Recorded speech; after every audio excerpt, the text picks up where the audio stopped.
मोहम्मद मोकिम गढ़िबे एक नुआ दल जहां नहीं जोरदार आलोचना होची एवं नेशनल यूथ डे जनवरी मास 12 तारिख दिन राजधानी भुवनेश्वर छाती रे 10 रु 12 हजार युव एवं छात्र नेता एकाठी हेबे गोटे सभा हब ए नहीं सूचना मिल सारी। मोहम्मद मोकिम नुआ दल गढ़िबा पई एक नुआ आंचलिक दल राजनैतिक दल गढ़िबा पई अंटा भिड़ी सारी। से कहउचंती राज्यर उन्नति केमती हब तांको दलर बा जो नुआ दल आसीबो आंचलिक दल हब ताहा ही मूल लक्ष्य हब एवं युव महिला सशक्तिकरण को जो माने समर्थन करुतिबे सेही माननकु ही प्राधान्य दिया जिवो एवं युव ब्रिगेड को सह मोहम्मद मोकिम राज्य रे एक नुआ आंचलिक दल गठन करिवे। जनवरी मास 12 तारिख यूथ नेशनल यूथ डे दिन पाखापाखि 10 रु 12 जिल्लारू युव एवं छात्र नेता को एकाठी करी गोटे सभा करिवे मोहम्मद मोकिम। आमे कहि परिबा ये होची मोकिम कर प्रारंभिक शक्ति प्रदर्शन। बड़ कथा मु आपनकु कहि रखे जे मोहम्मद मोकिम को नहीं अनेक आलोचना हेउची जे मोहम्मद मोकिम एक नुआ आंचलिक राजनैतिक दल गठन करबा पई जाउचंती। मोहम्मद मोकिम विजय महापात्र को भेटिले, ब्रज त्रिपाठी को भेटिले, मोहम्मद मोकिम जाजपुर गले नेता सहित भेटिले, मोहम्मद मोकिम बस्तीर नेता सहित भेटिले।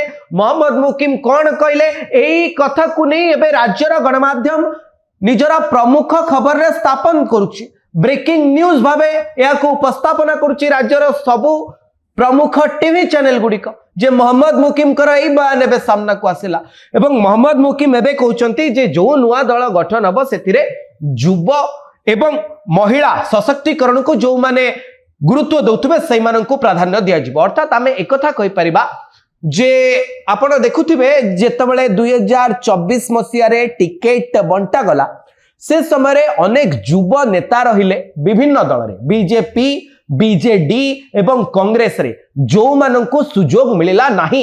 बीजेपी बीजेडी कांग्रेस रे एभली नेता भी अछंती जो नेतांक परे तांको परिवार वर्गरु काहाकू टिकेट दिया जायछि जहा फଳରେ कि एई तिनी दलर जो युव नेता माने थिले जो माने निर्वाचन लड़िबा पाई चाहती जो माने लोकसेवा करबा पाई चाहती ओडिसार उन्नति करबा पाई चाहती युव नेतृवर्ग को सुजोग मिलुनी कारण बीजेपी बीजेडी कांग्रेस ए तीन जन पुराना पार्टी सेकेंड लाइन लीडर जे यांकु टिकेट मिलिबो एमाने विधानसभा निर्वाचन लड़िबे एमाने लोकसभा निर्वाचन लड़िबे ओडिया लोकंक कथा नहीं दिल्ली रे पहुंचेबे ए सुजोग टिके कम हे जाउची बहुत कम युव वर्ग एवं महिला को सुजोग मिलुची।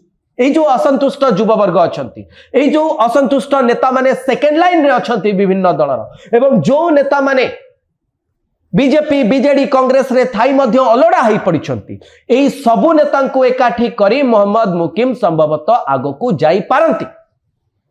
एई कथा को नहीं राज्य रे जोरदार आलोचना होउची। बिजू जनता दल कहउची जे जदि केही आंचलिक दल ओडिसा रे अछि ताले ता बिजू जनता दल हेई रहइबो एवं बिजू जनता दल ही ओडिसार प्राकृतिक आंचलिक दल किंतु बीजेडी एवं बीजेपी भीतर जो गुमर कथा बेले बेले सामना को आसुची खास करी वाकफ संशोधन बोर्ड कथा कहतु किंबा उपराष्ट्रपति निर्वाचन समय कथा कहतु ये पूरा कथा जितेबाला सामना को आसुची लोक माने एकथा कहउचंती जे राज्य रे संभवतः बीजेपी एवं बीजेडी परस्पर विरोधी दल होई थाई पारंती किंतु केंद्र रे केंद्रीय नेतांक सह बिजू जनता दलर भल संपर्क रहिछि।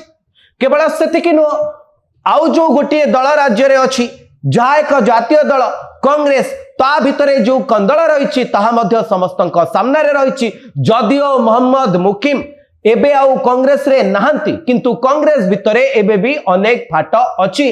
कांग्रेस भितरे एबे भी अनेक युव नेता अछंती जो माने भक्त दास को नेतृत्व को ग्रहण करि पारु नाहंती। यारे सुजोग नहीं मोहम्मद मोकिम एक नुआ दल गठन करबा पई जाउछंती बोली जोरदार चर्चा होउची। से कहउछंती जे युव एवं महिला कर सशक्तिकरण को जे समर्थन करिवो सेही माने ही दल रे प्राधान्य पाई पारंती एवं राज्यर उन्नति ए दलर मुख्य आपण कहिबे लक्ष्य रहिबो। आसंतु आमे कथा हबा मोहम्मद मुकिम का सहित वरिष्ठ नेता मोहम्मद मुकिम, जहां को नहीं जोरदार आलोचना।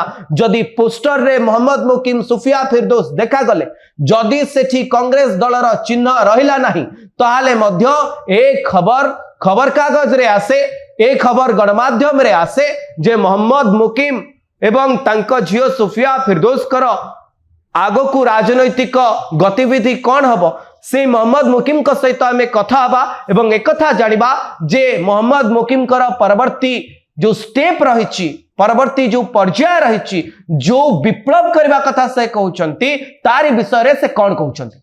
देखंतु जेतेले आमे गोटे ओडिशार विकास पई कार्य करिया पे आगो को आसीछु एवं ता पई गोटे नैरेटिव्स क्रिएट होउची। से समय रे ओडिशा रे जो रिसोर्स अछि, जो यूथ अछंती, तांको आगो बढ़ाया पहले शिक्षा को अग्राधिकार देवा उचित, यूथ को एम्पावर करिया उचित एवं आगो को नबा उचित। ये जो किछि जिनिस वर्तमान ऑफलेट किछि वर्ष हला आरंभ हिची कि निर्वाचन परिप्रेक्षी रे राजकोषरु कोटी कोटी टंका बंटा ही जाउची विभिन्न स्कीम माध्यम रे, जो स्कीम की इम्प्लीमेंट ही पारु नहीं एवं सेतरे डायरेक्ट भोट किना होउची।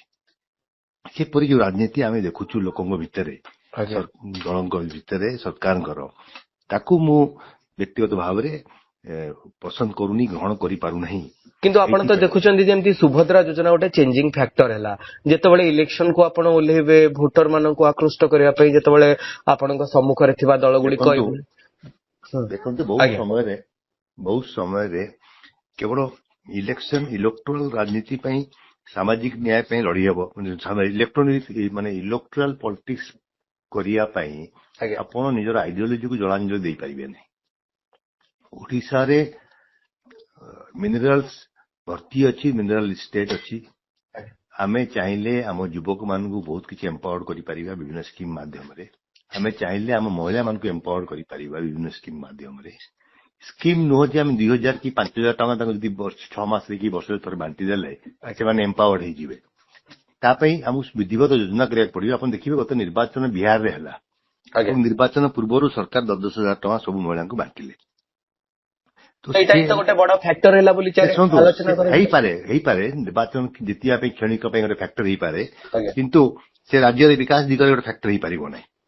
एवं आमे जतले युवक मान को एकाठी करूछु, सब युव समाज को आगु कानिया पे चिंता करूछु एवं गोटे अलगा दिशा रे ओडिसा को आगु नवा पे गोटे रीतिमत एक्सरसाइज चलीची। ए समय किछिटा फिक्स्ड आइडियोलॉजी नै आमे आगु को जीवु एवं से नैरेटिव से आइडियोलॉजी आमे क्रिएट करिया पे जहाँ उद्यम करिया दरकार आमे करिवु। जेमति आपन को गोटे सब बेले मध्य विरोध करछि, विभिन्न समय मध्य मु एकुटी आंदोलन रे बसिछि मद विरुद्ध रे। मद एपरि एक जिंस आपन देखुथिबे न्यू इयर्स नाइट रे आपन देखिले मीडिया मान करे बाहरला कि 32-35 कोटी टंका लोक गोटे रात रे मद पी दे गेले। अपन देखुन ऊपर भाव में प्रत्येक दिन नारी निर्यातन होची, घरोई कली सृष्टि होची, क्राइम बढ़ुची, एक्सीडेंट बढ़ुची एवं यार मूल कारण होची निशा। कॉलेज स्कूल सामने जो परि भाव में निशा द्रव्य ब्राउन सुगर बर्तमान बिक्री हेबा गोटे हे गेलानी, तो कोटी न कोटी पिला माने पथभ्रष्ट होउछंती। ये कोन सरकार को कार्यक्रम नुह। आ गोटे प्रश्न आपन को पचारे पई चाहिबी, दर्शक भी यार उत्तर चाहुतबे जे आपण जेमती जो ढंगरे आरंभ करछंती, प्रशांत किशोर को बड़ी नेता समान ढंगरे आरंभ करथिले बिहार निर्वाचन रे, तांको भी एई निर्वाचन रे सफलता मिलिलानी। मु आपन को आ गोटे उदाहरण देबी, जदि आपण आंध्र प्रदेश जिबे जनसेना कथा देखिबे, पवन कल्याण एते बड़ स्टार थाई से भी जेतबेले निर्वाचन मैदान को ओलेथिले प्रारंभिक सफलता मिलिलानी। आपण एभली एक चिंताधारा नै जेतबेले आसीबे, आपणकर कौन सी सफलता ओवरनाइट आसे नहीं। आज्ञा जदि आपन निष्ठा थिबो एवं आपन ठीक दिशा रे काम करूथुबे, ताले लोक माने आपन परखिबे एवं परखिया पे लोक यथेष्ट समय देवाक पड़िबो एवं निष्ठाभर भाव रे आपन निजक उत्सर्गित करी ओडिसा रो विकास दिगरे कार्यक्रम करिवे। ताले 5 वर्ष जीवो, 10 वर्ष जीवो, रिवोल्यूशन हबो। एवं आमे जो कार्यक्रम रछु मु तार निजे संपूर्ण रूप रे मु गोटे सेल्फ मेड लोक। आपण ए 4 वर्ष को जने विप्लव ओडिसा रे गोटे राजनीतिक विप्लव आनिया पई चेष्टा करिवे कि आगामी 4 वर्ष धरी 26 27 28 29 रूपे मोर जम्मा आमे जो प्लेटफॉर्म भी करिवु ମୁଁ ଜଣେ ସ୍ପଷ୍ଟବାଦୀ ଲୋକ, ଆଜ୍ଞା ଯାହା ମୁଁ ଦେଖେ ସାମ୍ନାରେ ମୁଁ କୁହେ, ଏବଂ ଯୋଉଟା ଆମ ପାଇଁ ଓଡିଶାର ସମାଜ ପାଇଁ ଓଡିଶା ଯୁବକଙ୍କ ପାଇଁ ପ୍ରଯୁଜ୍ୟ ଆମେ ସେଇ ଦିଶରେ କାମ କରିବୁ। ଏବଂ ତା ପାଇଁ କେବଳ ଇଲେକ୍ସନ ଗୋଟେ ମାପକାଠି ହେବ ନାହିଁ, ଇଲେକ୍ଟୋରାଲ ପଲିଟିକ୍ସ ଗୋଟେ ମାପକାଠି ହେବ ନାହିଁ, ଆଜ୍ଞା ଗୋଟେ ମୁଭମେଣ୍ଟ ଷ୍ଟାର୍ଟ କରିବାର ଅଛି। ଆମେ ସେଇ ମୁଭମେଣ୍ଟ ଭିତରେ ଅଛୁ ବର୍ତ୍ତମାନ। ସେଇ ମୁଭମେଣ୍ଟର ପ୍ରାରମ୍ଭିକ ପର୍ଯ୍ୟାୟରେ ଆପଣ କହିବେ ଯେ ଯୁବ ଏବଂ ମହିଳା ମାନେ ଆପଣଙ୍କ ସହିତ ବହୁତ ଜୋରରେ ଯୋଡି ହେଇ ଅଛନ୍ତି ଶ୍ରୀଯୁକ୍ତ ଯୋଡି ମୋହମ୍ମଦ ମକିମ। ଅଛନ୍ତି। ଆମେ ଗୋଟେ 12 ତାରିଖ ଦିନ ଯୁବ ଦିବସ ଦିନ ଗୋଟେ ଯୁବ ସମାବେଶ କରୁଛୁ ଭୁବନେଶ୍ୱରରେ। ଆଜ୍ଞା ବଚ୍ଚା କେତେ ଲୋକ ସେଥିରେ ସାମିଲ? ଆପଣ ଜମା ପୁଣି ମୁଣ୍ଡ ଗଣନ୍ତୁ ନାହିଁ, ଆଜ୍ଞା କ୍ୱାଣ୍ଟିଟି ଦେଖନ୍ତୁ ନାହିଁ, କ୍ୱାଲିଟି ଦେଖନ୍ତୁ। ଆଜ୍ଞା ଆମେ ବଛା ଏଇ 10ଟି 12ଟି ଜିଲ୍ଲାରୁ 1200 ଯୁବକଙ୍କୁ ଡାକିଛୁ, ଯୋଉମାନେ ଆଜ୍ଞା ବିଭିନ୍ନ ସମୟରେ ବିଭିନ୍ନ କଲେଜରେ ସେମାନେ ନିର୍ବାଚନ ଲଢିକି ଜିତିଥିଲେ। ଛାତ୍ର ଆଜ୍ଞା ନେତା ଥିଲେ, କିଏ ଯୁବ ନେତା ଅଛନ୍ତି, କିଏ କଣ ଠେସା ହେଇକି ଅଛନ୍ତି, କାହାକୁ ସ୍କୋପ ମିଳିନାହିଁ, ଆଜ୍ଞା ଉର୍ଜା ଭର୍ତ୍ତି ଅଛି ତାଙ୍କ ମନ ଭିତରେ, ହେଲା ନା। ଏ ସବୁକୁ ନେଇକି ବହୁତ ସିଷ୍ଟମେଟିକାଲି ଆମେ କାର୍ଯ୍ୟକ୍ରମ କରିବୁ। ଇଏ ଗୋଟେ ଅର୍ଥାତ ଲମ୍ବା ଆପଣଙ୍କ ପାର୍ଟିରେ ଅଧିକ ପରିମାଣରେ ଜେନଜି ରହିବେ, ଜେନଜେଡ ଜେନେରେସନ ଜେନ୍ ଇଏ ଲମ୍ବା ଲଢେଇ କାର୍ଯ୍ୟକ୍ରମ ଆରମ୍ଭ ହବ। ଇଏ ଆଜ୍ଞା ଜମା ସର୍ଟ ଲଢେଇ ନୁହଁ। ଆପଣଙ୍କ ଟିଭିରେ କାଲି ମୁଁ ଦେଖୁଥିଲି ରାଜାରାମ ବାବୁ ଆଉ ମନୋରଞ୍ଜନ ମିଶ୍ର କଥା ହଉଥିଲେ ଆପଣଙ୍କ ସହିତ, ଆଜ୍ଞା ଏବଂ ସେଥିରେ ମୁଁ ଯାହା ଅନୁଭବ କଲି, ସେମାନେ ମୋ ସାଙ୍ଗେ ବୋଧେ ଡିଟେଲ୍ସ ଆଲୋଚନା କରିନାହାନ୍ତି, ତେଣୁ ସେ ଷ୍ଟଡି କରିପାରିନାହାନ୍ତି। ତେଣୁ ଇଏ ଏକ ଲମ୍ବା ରିଭଲ୍ୟୁସନ ହଉଛି ଏବଂ ତାର ସୂତ୍ରଧର ଆମେ ହେବୁ, ଏବଂ ଆମେ ଉତ୍ସର୍ଗୀକୃତ କରି ଓଡିଶାକୁ ଗୋଟେ ନୂଆ ଦିଶାରେ ନେବା ପାଇଁ କାର୍ଯ୍ୟକ୍ରମ କରିବୁ। ଧନ୍ୟବାଦ ଶ୍ରୀଯୁକ୍ତ ମୁକିମ।